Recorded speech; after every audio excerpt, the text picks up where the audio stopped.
Ladies and gentlemen, welcome to the new State of the Nerd Union.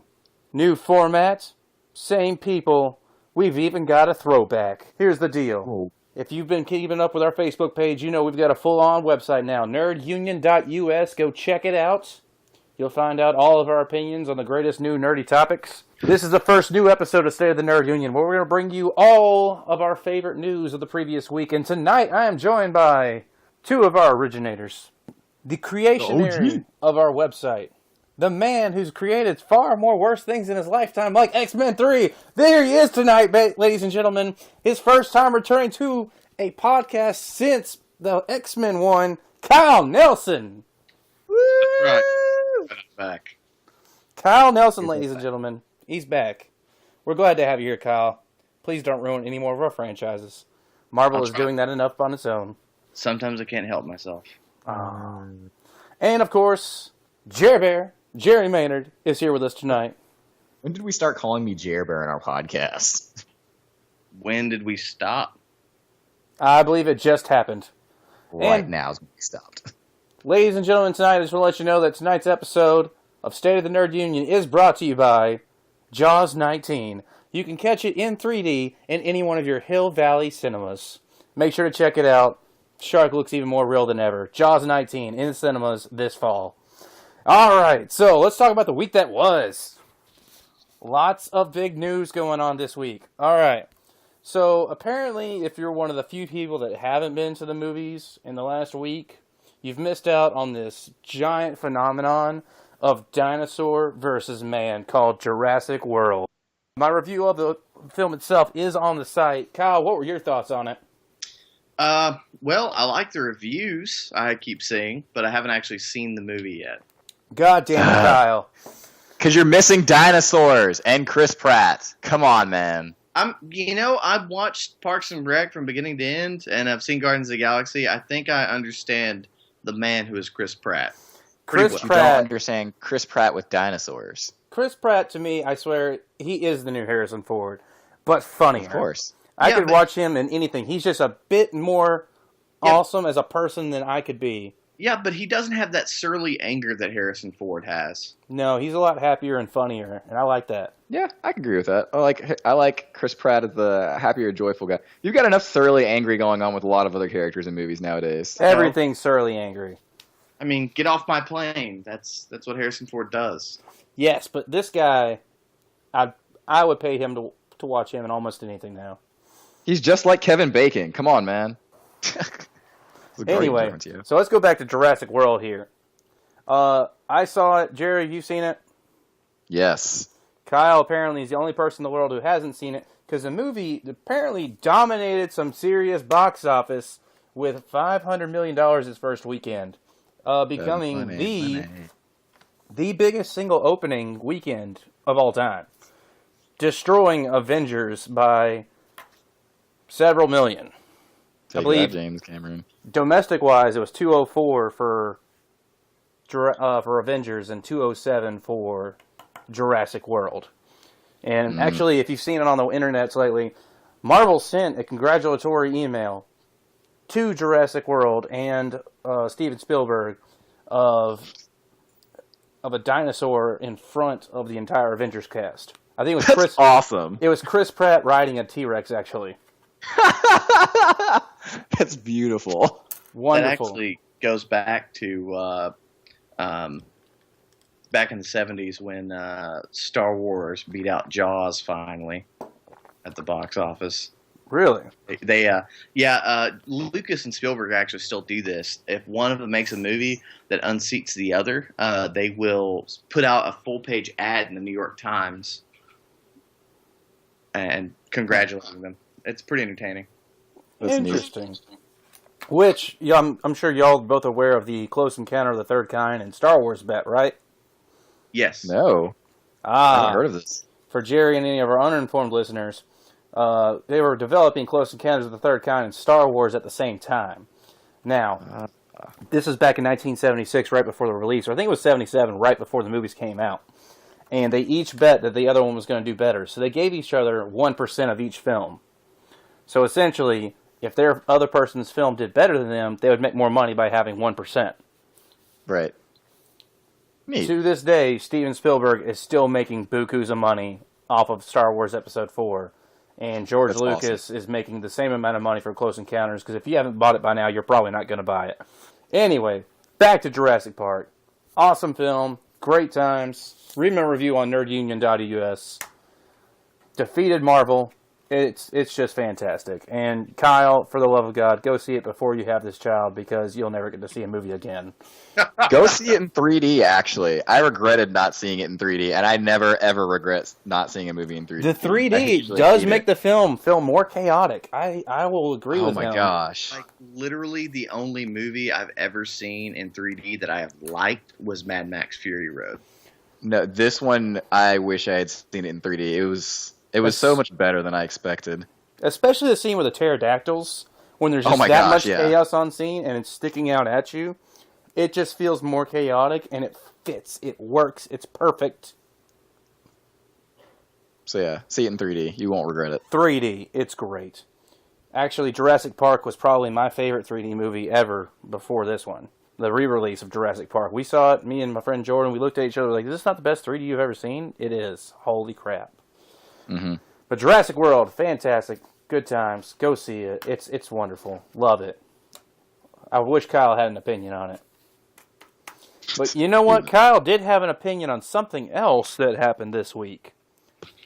Sunday Was nights. that All-Star Section 8? I'm moving on from that topic.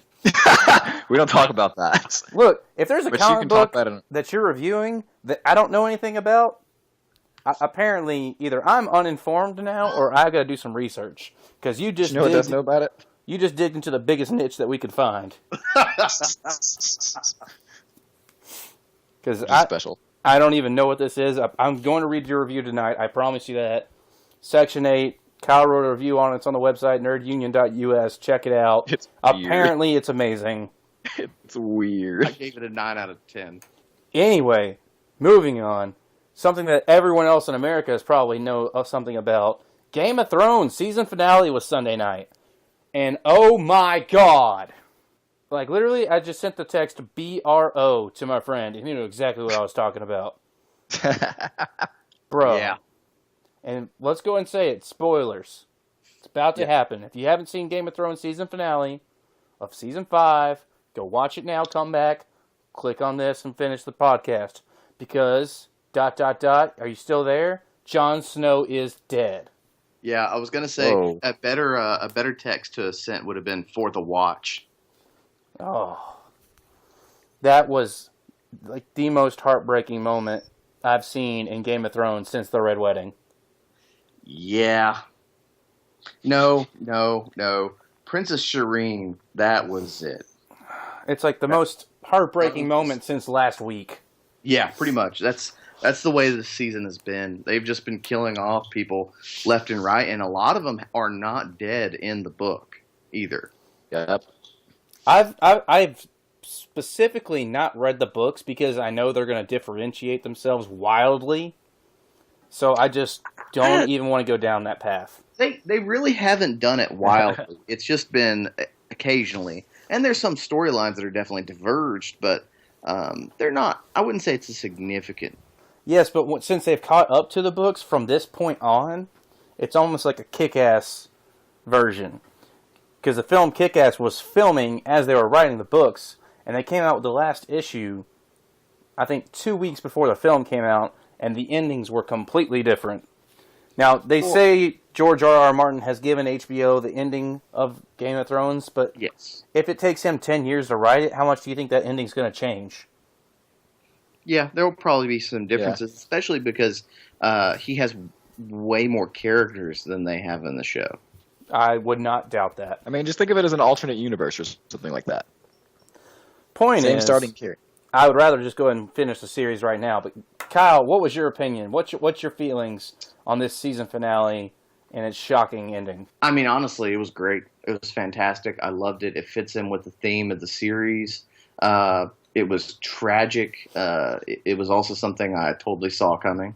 But although it was really good how they Because I mean, let's be honest, they've been building up to his murder for all season, and really since the beginning. No one has ever liked Jon Snow, and even though he saved all their asses last season, that didn't earn him pretty much any respect from more than a third of the group.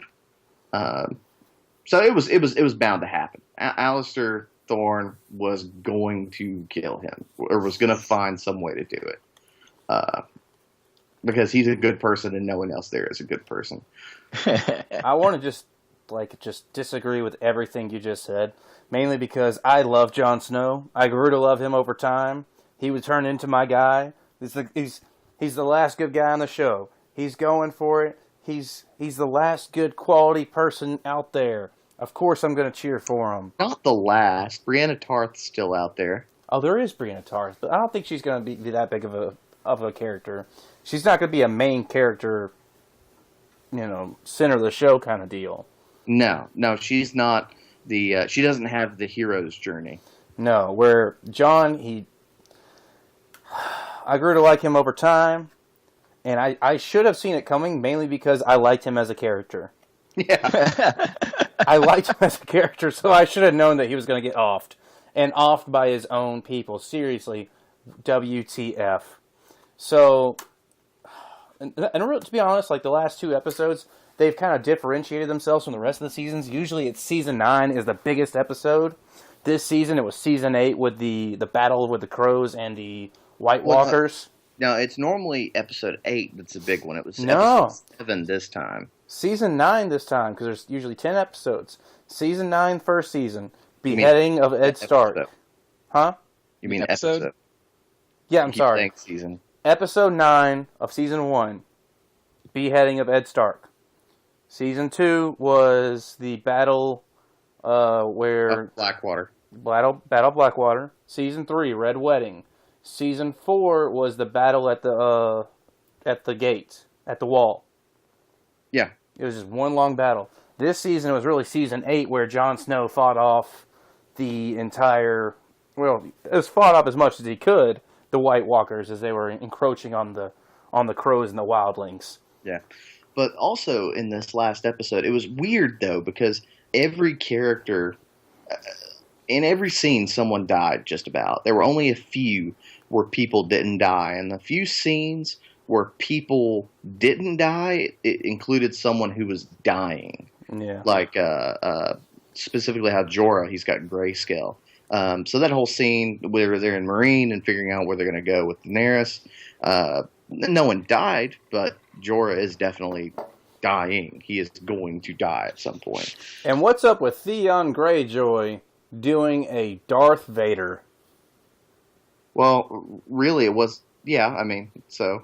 I picked her up, threw her over the side. I'm saying he pulled a Darth Vader, man. Well, and I think what happened is that Sansa said really resonated with him. She would rather have died than become someone else, than to change, than to succumb to Ramsay. And really, she would rather die before she became Reek. Yeah. And I think he understood that, because he at one point felt something similar, especially whenever Ramsay was cutting into his hands and he said, "Just go ahead and take it off." Yeah. He understood that feeling. Yeah. And it was good to see some redemption from him, and I'm interested to see where those two go. Now, in your article, you did leave out one thing that has been a meme lately. Oh, no, I left out a few things, but continue. There's been some theories online about Jon Snow coming back somehow. And allegedly, I haven't got to go back and watch this yet. I just saw a picture online with someone talking about it. That if you look at his eyes in the last moment before they cut to black, apparently his eyes change color. Now, in the series, if someone dies and you don't burn the body, they turn into a White Walker. Yeah. So could we see a White Walker Jon Snow next season? Or could there be something in his blood? Maybe some dragon influence that fights off that White Walkers that just brings them back from the dead? Well, I didn't include anything about his resurrection specifically because there's a lot of theories up in the air, and I didn't really want to delve into all those theories because there's a ton. There's theories that he's going to become the leader of the White Walkers. There's theories that he's going to be Azor Ahai, which is the prince that was promised, the person that Melisandre thinks he's going to be. There's theories that at the last minute he wargs into his direwolf. But I didn't want to really delve into a lot of those because they weren't relevant to the article. But I do think that next season 6, the big overarching theme that's going to, it would be smart if I were writing it, this is what I would do. It would be involving death and how death changes and affects everyone. Because there were a lot of deaths at the end of the season. And there's also going to be, I strongly think they're going to bring in Lady Stoneheart. It's too big of a role. And Lady Stoneheart is who I'm thinking it is, correct? It would be the character that meets Brandon Stark at the tree? No. Lady Stoneheart, I won't spoil it for you if you don't know. But it is a character from the past that was especially influenced in the first 3 seasons? No. It is someone I'm not thinking it is. She is, yeah. No, Lady Stoneheart is a character who shows up in the Riverlands, and she ends up leading the Brotherhood Without Banners. So, basically, she's a zombie, kind of, and she's been ruling basically harassing and killing everyone whom she finds responsible for the death of her family. And it was basically, she was brought back through the same process that Beric Dondarrion was brought back in season 3. But when she came back, it changed her, and she's no longer the person that she was, even though she still looks like who she was. And I really think that that's going to have an effect on the whole season, and it'll be a really good through line to follow the whole season to show how even if Jon Snow is brought back, he very well is going to be a very different person. He won't be the same Jon Snow that we know. Interesting. So it's only going to take about a year for us to find out how wrong we are on all these different theories, because that's the way that show likes to go. What were you saying, Kyle? It could be longer. They might wait till season 7 to bring him back. That's true. They could take a season off, and then all of a sudden, boom, he's back, baby! Anyway. First episode. So let's move on to some other big news from the week. Let's talk about one of the other great TV shows that's out there this year. Just came out within the last month, Daredevil. We posted a podcast reviewing it. I think everyone here was absolutely ecstatic with Daredevil. Did you love Daredevil? Because I love Daredevil. Who didn't love Daredevil? God, Vincent D'Onofrio is such a good bad guy. Especially having watched him on Law & Order. Like, seeing him go the other direction and still to be just as crazy. Like, I love it. It's beautiful. Kyle, Daredevil? Best comic book show ever made. Absolutely. Next to Smallville. And so... The first part or all of it? I can't say that seriously. That's totally a joke. I love Smallville, but it's not for how good it is. Anyway, Punisher, Daredevil. Oh, that was the thing. I just spoiled it. Yes, Punisher in Season 2. But not just Punisher. It's going to be... I can't think of his name. But he played Shane in The Walking Dead. Rick's best friend who was banging his wife. I know who you're talking about. I can't remember his name. Yeah. If you're familiar with Walking Dead, then you'll know who I'm talking about. And just Google Punisher Daredevil. It'll come up on the news. Right. Anyway, so Punisher is in Daredevil Season 2. Holy shit. Yeah. Kyle, please tell me you're as psyched as I am right now. Oh, yeah. No, absolutely. I mean, personally, I just like Punisher. He's a fun character. But not only is Punisher... He's a decent character. He doesn't really have a whole lot of depth to him. Mm-hmm. But I really think that, especially if they did what they did with like Punisher Volume 5, in which the whole story is told from someone else's perspective, and he moves through the film like the shark in Jaws, just like he did in that book series, it could be the greatest Punisher media ever. There have been video games, there have been 3 films, none of them were good. Even half the books about Punisher aren't good. Because, I mean, it's how much can you really delve into a sociopath who just goes around murdering people? Eventually, you just run out of storytelling. But if you keep the focus on Daredevil himself and Foggy and Karen Page and the Kingpin, or possibly just take a break from the Kingpin and put it on somewhere else. He maybe takes a break for a season, comes back season 3, but especially if Punisher's like moving behind the scenes or moving through the scenes every once in a while to where you're not focused on him completely, this could be the greatest depiction of the Punisher in any media since its inception. Yeah, because it's John Bernthal is his name, right? There we go. Yeah, no, because he was great in Walking Dead. Like, and he's a good actor. I can really see him selling that road. Especially with that bit of edginess to that sociopath that is the Punisher. Right. Oh, and it's going to be bloody and brutal, too, because Netflix has not shrunk from violence. Or Marvel Netflix. I mean, it's a good show for him to be on as a result of that, though, just because the first season...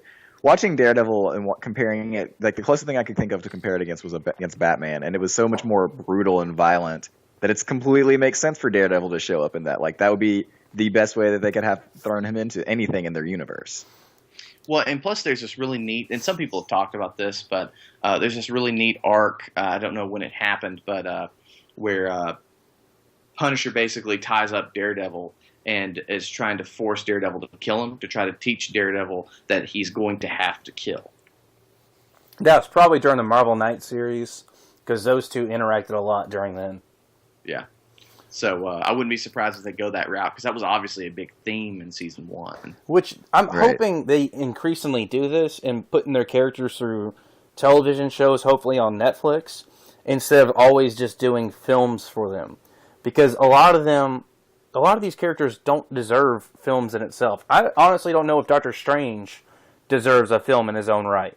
Yeah. I thought Doctor Strange was getting a TV show. No, he's getting a movie, and it's Benedict Cumberbatch. I'd heard he was getting a TV show instead recently, sorry. I've heard he might show up with the other Defenders in the TV show. Yeah. But he's not getting his own solo show. He's getting a film, I think, next year. I'll have that date. Yeah. I heard that had changed recently, so I guess that was false. No, he's definitely getting a movie, and he's either going to show up in Iron Fist or the Defenders. They haven't really officially said anything. And yeah, Doctor Strange is in 2016.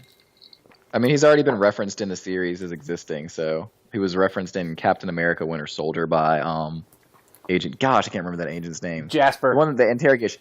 Yeah, and the interrogation on the roof. Jasper. He's referenced there. Yeah. And so, I mean, like, I just hope...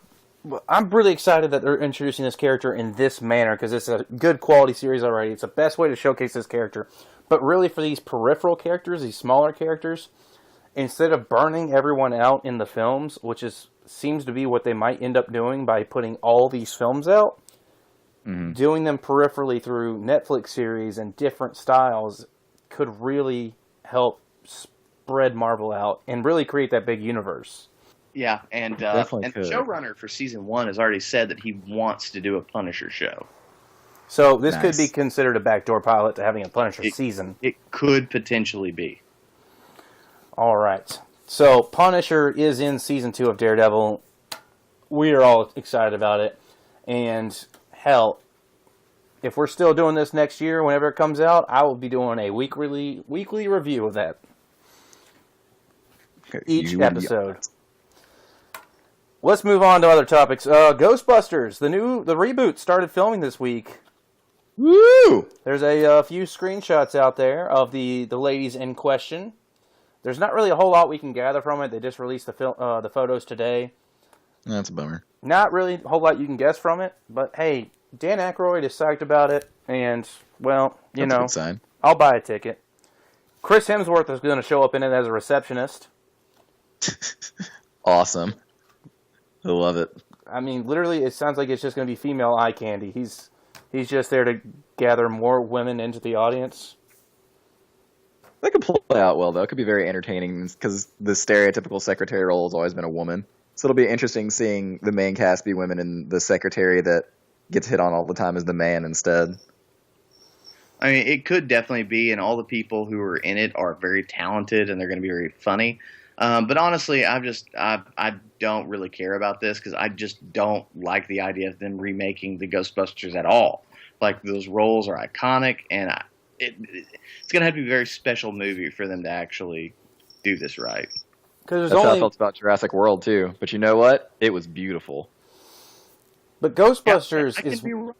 Ghostbusters is one of those rare things where everything just turned out perfect, and the sum of its parts were greater than its whole. Or, I'm sorry, the whole was greater than the sum of its parts. Yeah, I got that backwards completely. Where it's Forgive you. you put those same guys in a different movie, and it did not turn out as well. Like you look at Stripes with Bill Murray and Harold Ramis, not nearly as good as Ghostbusters. They try it again in Ghostbusters 2 to resync that magic, and sometimes there's a lightning in a bottle, and that's really what the original Ghostbusters is. It's just that one perfect piece where everybody was perfect at the perfect time with the perfect script with the perfect actors, and it just everything turned out. It was beautiful. One of the greatest films ever. And putting the same name with new people, you know what? It might be good. It's not going to have that magic. I don't believe in it, but you know what? I promise you I'll end up seeing Worth a it. shot. I'll end up seeing it. Anyway, I think that's all for Ghostbusters right now. So let's talk about the other news of the week. E3 was this week, and they put out a load of information that I will leave up to Oh our... my gosh. Woo! They put out a whole bunch of stuff. New trailers are There's out. so many New things. game announcements. Some of the biggest stuff. Let's say one of the biggest surprises. It was 10 years in the making. Where they last teased it was in 2005, and people have been questioning whether it's going to happen since then. Final Fantasy VII Remake was announced for PlayStation 4. Yes, it's happening. And all the nerds rejoiced. Everyone I've spoken to who's excited about it literally gasped out loud or caused some sort of a public scene when they were watching the video. All of us were not expecting it, and it was a glorious moment for all who are a fan of Final Fantasy series. Greg told me about it earlier. I didn't believe him. It took me like 2 hours before it actually sunk in that it was real. That's the happening. appropriate reaction, though. Okay, I'm going to go ahead and put myself out there. I've never played Final Fantasy VII. The only Final Fantasy I've played is 10. I know it's a big deal, so someone tell me, as an outsider who's never played the game, why should I be invested in Final Fantasy VII Remake? Why should I spend my time playing it? Kyle, do you want to take this or you want me to take it? Yeah, no, I'll take it. Final Fantasy VII invented the cinematic RPG. Before Final Fantasy VII, every RPG was kind of like think about the early Super Mario RPG Legend of the Seven Stars? Yeah, think about those. Like there were dialogue boxes and there was a story, but you ran through different levels, and it wasn't it didn't feel like a real living movie. Like it didn't feel like a work of art. Like Final Fantasy VII, it was one of the first video games I played. It was the first video game I ever played, and I actually felt something. It's also one of the first video games I've ever played that has one of the biggest, several humongously large plot twists that I had never, ever seen coming. And I'm not going to ruin them just in case you are that one person in the world who has not had the story of Final Fantasy VII told to you. Hi! Yes, it is. Oh my gosh. You will not see anything coming. But, and stay away from spoilers. Yeah. Like every RPG afterward owes a debt to Final Fantasy VII. Like without it, we would not have had half as good games without it. Aside from the fact that it's just really fun, it's a good story. Correct me if I'm wrong, but isn't it the first, and this might just be my experience, it was the first RPG that I know of that combined kind of a futuristic technology with magic at the same time that I had ever played. Well, and it was definitely the first Final Fantasy game to do that. I'm trying to remember if Star Ocean did it. I think Star Ocean did it first. Okay. I hadn't played any of the Star Oceans before that. Final Fantasy VII was my first introduction to it, and I thought it was fascinating to see that, and I've always enjoyed series that have had that combination ever since then. Yeah, it was definitely, I mean, it was influential for a lot of reasons.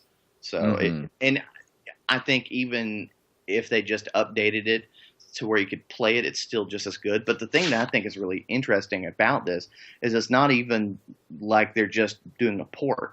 Like they did a straight remake. They've already said that this is going to be the same game necessarily. Like it looks like what they've done is they have taken the one of the newer Final Fantasy engines, maybe even the one they did 15 off of, and they're doing it in that engine. So I imagine that it's going to have modern RPG combat in it. It's not going to have the old school combat in it. Which any of you who've played Final Fantasy Dissidia will understand how much fun that can be, and also how terrifyingly bad for you that can be. Or Kingdom Hearts. I've also heard a lot about how they've taken a lot of influence, both in Final Fantasy 15, and maybe they're going to do it with this one, but they've taken a lot of influence from Kingdom Hearts. Just because Kingdom Hearts executed an RPG action series so well that it's very fun to play, but gives you several options, and anybody who's played that series can see that they've expanded upon the original base for that every single game. Anything like that in Final Fantasy would be monumental. Ironically, I've played Kingdom Hearts, but not Final Fantasy. All right. Interesting. You're missing out, man. I'm a Disney fan. I'm not going to lie, though. Good. I love that series. I'm not going to lie, though. I after some of the news articles this week, I have thought about buying a PlayStation 4, mainly for Final Fantasy VII Remake. And do we have any more thoughts on it? Because I was going to move on to our next topic. Go for it. The new trailer for Star Wars Battlefront. That sold that game to me instantly.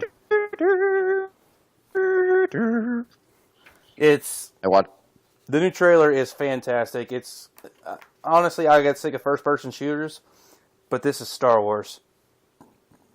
Something completely different. This is Star Wars first-person shooters where you can be a snow speeder on the Battle of Hoth against an AT-AT. You can be inside the AT-AT. You can be Darth Vader or Luke Skywalker slinging lightsabers at each other during the Battle of Hoth.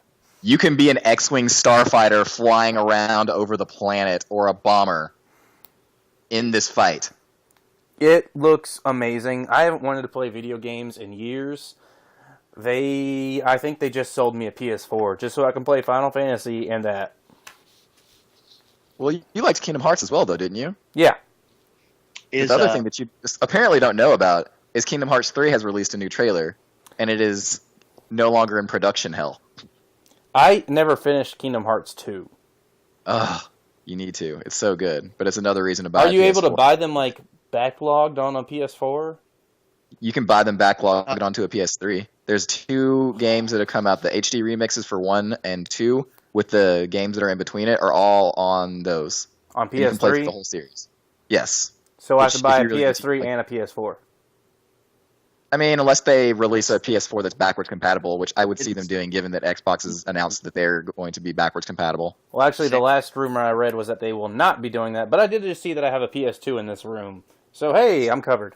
Yeah, exactly. Yeah. And Sony's not going to do that. They have no money in it. Plus, they're trying to push their streaming video game service. So I imagine they'll add more games to that library, but they're not going to be backwards compatible. I mean, if you need to borrow mine, you can. Or, you know, that one time that they said they weren't going to make a Final Fantasy VII remake, and then they did. Cool. Anyway, so Battlefront Star Wars trailer. Holy crap. It looks amazing. Which, I forgot to mention this. We are now 6 months away from Star Wars Episode 7. Da-da-da-da. And if I have not moved away, I'm going to let you know right now, Kyle. I'm coming to Nashville. Oh, yeah, we're going to see that. In IMAX. Absolutely. Multiple times. You're about to take the moment they come on sale. In the same night. Like, we are going to watch it one day. I'm coming up for a weekend. We're going to watch it one day. We're going to go the next day, and then I'm going home. Are you going to marathon straight through the series? No. Star Wars is not a marathon series. Star Wars, you got to take your time on and enjoy each one. Now, there are 2 times in my lifetime that I've watched all 6 episodes in one day. And by the time you get to Return of the Jedi, you are so emotionally destroyed by Empire. You're just watching stuff happen on screen. You don't even feel it. I mean, luckily for you, there's 7 days in a week. Exactly. And I got a lot of Star Wars to watch before then. I've already watched them all 3 times this year already, so. Just 3? Yeah. Just 3. Anyway, let's move on. There were some other big news from E3. Gears of War 4 was announced for people who care about Gears of War. Uncharted 4. Mm-hmm. New Tomb Raider game coming out, which we might have to try to get an interview going on with a couple of my friends, Joni Brosis and Megan Golden. They're both big fans of it. I'll see if I can get them online next week. I'll have an interview with them, see if they can do a Tomb Raider interest piece, because they're both big fans of it.